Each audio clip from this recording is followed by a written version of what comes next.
In this video, I'm going to show you how you can fix something went wrong error on Roblox. If this video helps, please like and subscribe to this channel. Alright, so you are trying to access Roblox on your computer or laptop, but you are encountering this error. Then there are quite a number of steps you can take to fix this. First, you want to troubleshoot your Roblox account. And to do this, if you are using a browser, then go to your browser, close your Roblox account or open a new tab, and then go to these ellipses here. From here, look for settings if you're on Chrome browser like me, and from here look for privacy and security settings. The first thing to do is to delete the browsing data. So if you choose this, now you can choose time variation here from 15 minutes up to all time. So I'll choose last 24 hours and make sure you select all these boxes by checking on the boxes here to delete browsing history, cookies, cached images, as well as download history.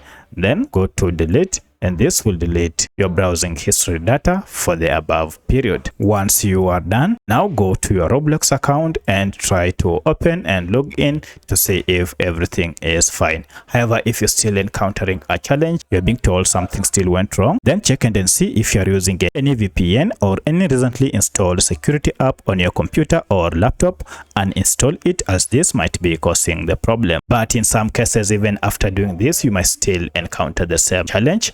If that's the case, then try and restart your computer or try using Roblox app or even a different browser to see if it fixes. However, if it doesn't, then most likely Roblox might have encountered an internal server error. For that, you'll need to wait and try after some few minutes. Now, if you log in, you should be able to log into your account and start using your Roblox. So let me know which of these was able to fix your problem. If you have any other question, kindly comment below. Otherwise, thanks for watching and let's meet in the next video.